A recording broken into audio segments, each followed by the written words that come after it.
Saludos, te estaba esperando. Yo, mensajero de Aiwass, te doy la bienvenida.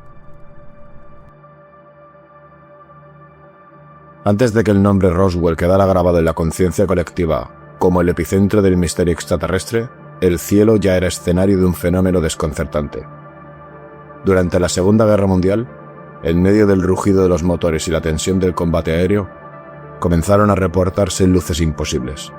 Objetos brillantes, silenciosos, que desafiaban las leyes de la física y acompañaban a los pilotos a velocidades y maniobras que ningún avión conocido podía igualar. Los aliados las bautizaron con un nombre peculiar: Foo Fighters.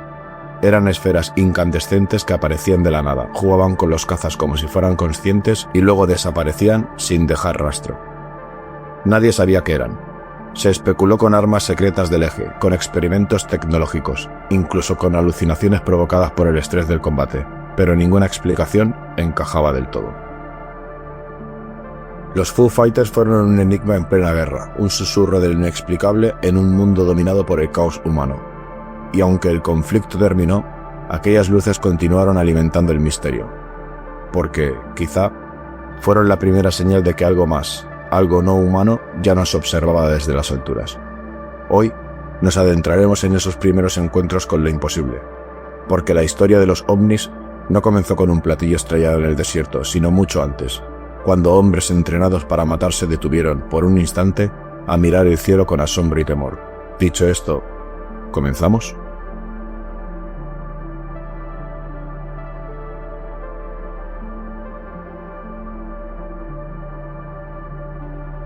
¿Qué eran los Foo Fighters?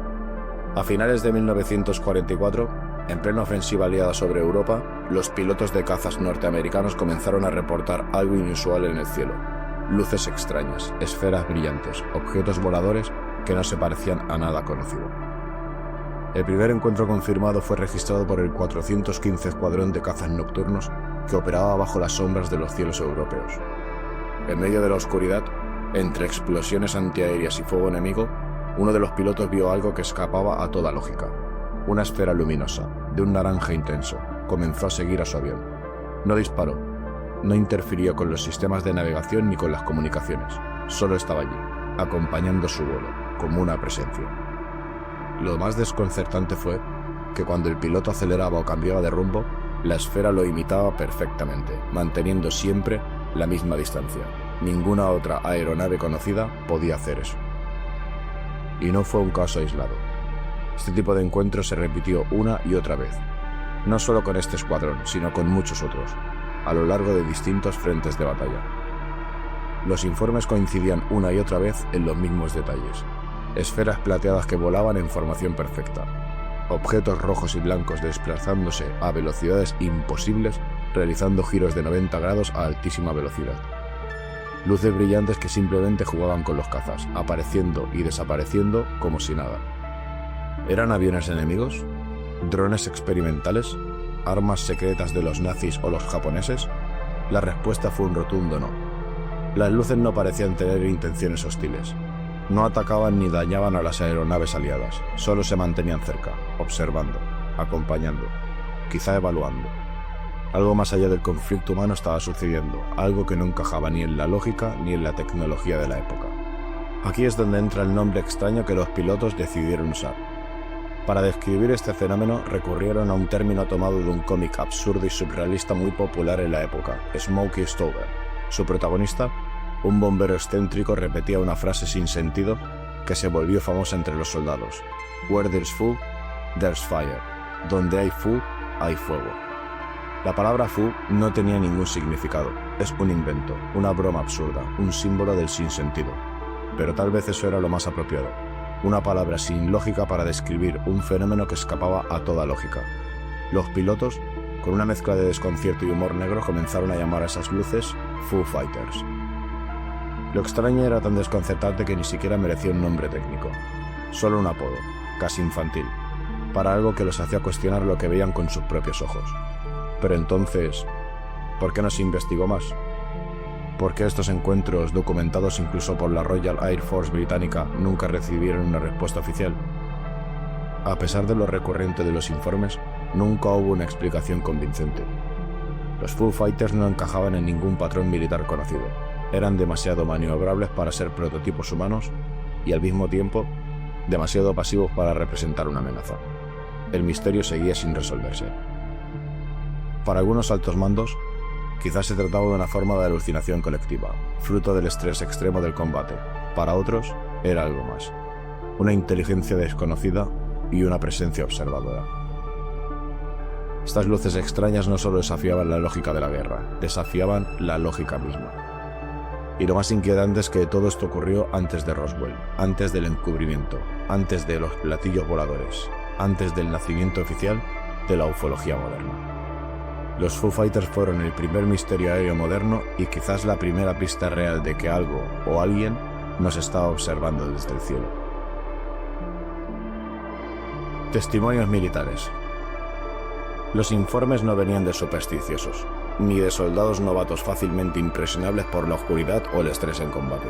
Venían de pilotos experimentados, veteranos con cientos, incluso miles de horas de vuelo. Hombres entrenados para identificar en segundos cualquier avión enemigo a kilómetros de distancia. No eran aficionados, eran profesionales, escépticos por naturaleza. Y, sin embargo, lo que vieron en el cielo les desconcertó por completo. En medio de la mayor confrontación bélica de la historia, estos hombres estaban acostumbrados a lo imposible. Lo que no podían prever era que serían testigos de algo más allá de lo conocido. Informe de diciembre de 1944. Un informe fechado en diciembre de 1944 lo dejaba claro. Una luz anaranjada apareció a nuestra izquierda, cambió de posición con una velocidad inhumana y luego desapareció. Pensábamos que era un cohete, pero no emitía ni ruido ni calor. En esos años, la tecnología de cohetes era incipiente. Se sabía que los cohetes emitían un potente ruido al ser lanzados y generaban una significativa liberación de calor, algo que jamás se habría esperado ver en un objeto sin tales características. Y este no fue un caso aislado. El caso de la persecución. Otro piloto, también estadounidense, describió cómo dos esferas rojas comenzaron a seguir su caza a gran velocidad.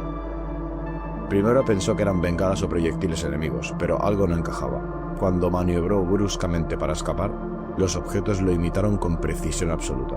Cada giro, cada picado, cada ascenso, como si estuvieran jugando, o peor aún, observándolo, analizándolo. No intentaban derribarlo, no se comportaban como armas.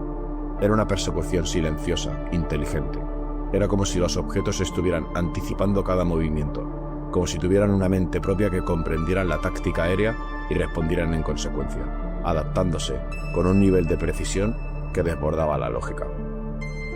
Testimonios internacionales. Los testimonios no se limitaron al frente europeo. En el Pacífico, donde los combates entre Estados Unidos y Japón se libraban en condiciones extremas, también se reportaron.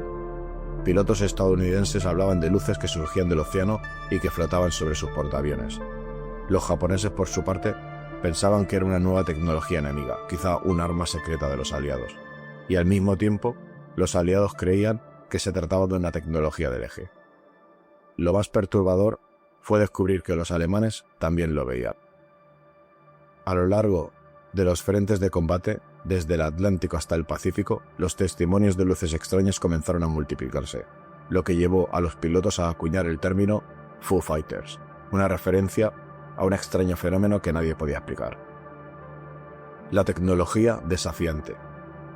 ¿Qué clase de tecnología podía desafiar la gravedad, ignorar las leyes aerodinámicas y cruzar los cielos sin dejar rastro? ¿Cómo era posible que ambas partes del conflicto, enemigos mortales en el campo de batalla, estuvieran viendo exactamente lo mismo? Era como si estos objetos poseyeran una tecnología que, de existir en ese momento, hubiera dejado a las superpotencias militares de la Segunda Guerra Mundial completamente desbordadas. Una tecnología que cruzaba los cielos sin esfuerzo y sin dejar rastro. Posibles explicaciones. Algunos psicólogos militares intentaron explicar el fenómeno como fatiga de combate, una alucinación inducida por el estrés extremo.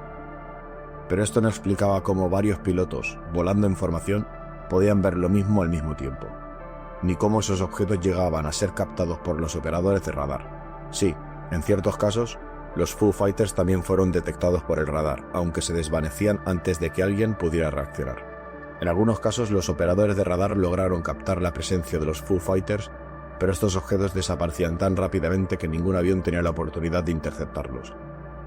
¿Cómo podía algo desaparecer de la pantalla del radar sin dejar rastro? ¿Y si esto no era tecnología humana? ¿Entonces qué era? Algunos ya empezaban a preguntarse en voz baja, una inteligencia no humana que había comenzado a manifestarse durante el conflicto más brutal de nuestra historia. Las luces no eran meras anomalías, no se trataba de un error o un malentendido. Algo estaba observando y esperando el momento para revelarse. La hipótesis de nazis a extraterrestres. Las explicaciones no tardaron en llegar, pero cuanto más se intentaba justificar lo observado, más preguntas aparecían. Nada parecía encajar por completo. Lo que vieron los pilotos, lo que describieron los operadores de radar, era más que una simple anomalía. Era algo nuevo, algo que desafiaba cualquier lógica. Primera hipótesis: tecnología secreta nazi. La primera teoría que surgió fue la más obvia: tecnología secreta nazi. Sabemos que el Tercer Reich estaba obsesionado con desarrollar prototipos de avanzada, que muchos consideraban adelantados a su tiempo. Desde aviones con alas en delta hasta la propulsión a chorro, incluso se rumorea que los nazis habrían creado modelos con formas circulares, con lo que encajaría con los relatos de los Foo Fighters. Uno de los casos más discutidos fue la UNEWU, un supuesto platillo volante nazi. Un diseño que, según algunos, combinaba ciencia real con mitología técnica, un proyecto secreto que podía haber sido la respuesta a lo que los pilotos estaban viendo. También existía el proyecto supersecreto Die Clock, la campana, una máquina experimental que se decía que era capaz de manipular el espacio-tiempo, un concepto tan abstracto como fascinante. Pero, por muy avanzados que fueran, la historia no puede probar que esas máquinas volaran realmente, ni mucho menos que pudieran hacer giros de 90 grados a velocidades supersónicas, sin ruido, sin estela, simplemente siguiendo a los cazas enemigos, como si nada. Entonces, surge una pregunta. Si los nazis tenían acceso a una tecnología tan avanzada, ¿por qué no la usaron para ganar la guerra? ¿Por qué no usaron estos superplatillos volantes para desatar su dominio en los cielos? ¿Por qué limitarse a seguir aviones cuando podían haberlos destruido fácilmente? Segunda hipótesis: armas soviéticas o aliadas. De nuevo, la cuestión es complicada. Los estadounidenses, que no se caracterizaban precisamente por ser ingenuos, afirmaban que no tenían nada similar. Los soviéticos, que acababan de sobrevivir al asedio nazi, no estaban ni de cerca de tener una tecnología aérea de esa magnitud. Pero hay algo que no se puede ignorar: los Foo Fighters fueron vistos por ambos bandos, por los aliados y por las fuerzas del eje. Eso elimina la posibilidad de que fueran exclusivamente de una nación. Y lo más desconcertante, ambos bandos parecían observar a estos objetos con la misma perplejidad. ¿Una broma cósmica? ¿Una conciencia absurda? ¿Tal vez un fenómeno natural que se manifestó justo en el momento equivocado? ¿O quizá algo más profundo, algo que aún no somos capaces de entender? Tercera hipótesis: fenómenos meteorológicos. La ciencia convencional se intentó aferrar a lo que ya conocía. Algunos meteorólogos propusieron que lo que se veía no era más que un fenómeno meteorológico. Descargas de plasma en la atmósfera, reflejos de luz en condiciones de guerra e incluso el raro fuego fatuo, conocido también como rayos en bola. Pero hay un problema con esa explicación. Los fenómenos naturales no maniobran a voluntad, no siguen aviones a lo largo de kilómetros, no se sincronizan con los movimientos exactos de los pilotos, y mucho menos se aparecen únicamente en las zonas de combate. Las circunstancias no cuadran. Es entonces cuando la hipótesis más incómoda empieza a tomar forma, la más rechazada en público: la que solo se susurraba entre pilotos, entre soldados, entre los pocos que eran testigos de lo inexplicable. ¿Y si no eran de aquí? ¿Y si no se trataban de armas nazis ni de alguna tecnología secreta soviética o aliada? ¿Y si los cielos de la Segunda Guerra Mundial estaban siendo observados desde fuera? Puede parecer fantasía, pero hay un detalle que todos los pilotos repitieron, sin excepción. Sentíamos que algo nos vigilaba. No era hostil, pero era inquietante, como si nos estudiara. Y lo más extraño de todo, los Foo Fighters nunca atacaban, nunca derribaron un avión, no interferían con los sistemas de radar, no dispararon misiles, ni siquiera desestabilizaban los vuelos, simplemente te observaban. A veces se acercaban demasiado, como si estuvieran midiendo algo, probando, evaluando. ¿Pero qué? ¿Y por qué? ¿Estaban evaluando nuestra tecnología? ¿Nuestro comportamiento en combate? ¿La capacidad humana para destruirse a sí misma? El comportamiento de estos objetos no parecía el de una tecnología bélica. Era el de una observación meticulosa, un análisis profundo sin intervención, como si estuviéramos siendo observados, no por otra nación, sino por algo ajeno. Y años después, los ufólogos, aquellos que buscan respuestas a lo inexplicable, verían un patrón claro en ese tipo de encuentros. Objetos que aparecen sin previo aviso, que desafían las leyes de la física y de la aerodinámica, que solo observan, como si estuviéramos bajo un experimento global que comenzó en los días más oscuros de la historia moderna, la Segunda Guerra Mundial. Quizá los Foo Fighters fueron solo la primera oleada, una exploración silenciosa, un preludio al incidente de Roswell, el principio de algo mucho más grande. Pero si ellos estaban observándonos en ese entonces, ¿lo siguen haciendo hoy? Como era de esperar, los informes sobre los Foo Fighters fueron clasificados de inmediato. No se publicaban, no se discutían en la prensa, no se reconocían en los informes militares oficiales, y si algún piloto se atrevía a contar su experiencia, se le desacreditaba. La prioridad era una sola: ganar la guerra. Hablar de objetos no identificados podría interpretarse como una amenaza interna, podría sugerir vulnerabilidad, descontrol, y eso era inaceptable en pleno conflicto mundial. En un escenario tan delicado como la Segunda Guerra Mundial, todo debía estar bajo control. Cada mensaje, cada informe, cada declaración debía seguir una narrativa clara. El enemigo visible debía ser el único foco de atención. La lógica del alto mando era simple. Si los soldados comenzaban a creer que había algo inexplicable volando sobre sus cabezas, si sentían que había algo más allá del enemigo visible, algo superior, la moral podría desplomarse.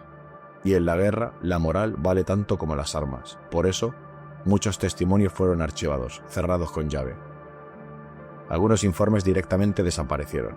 Otros fueron marcados como alucinaciones, entre comillas, o errores de percepción bajo estrés, entre comillas.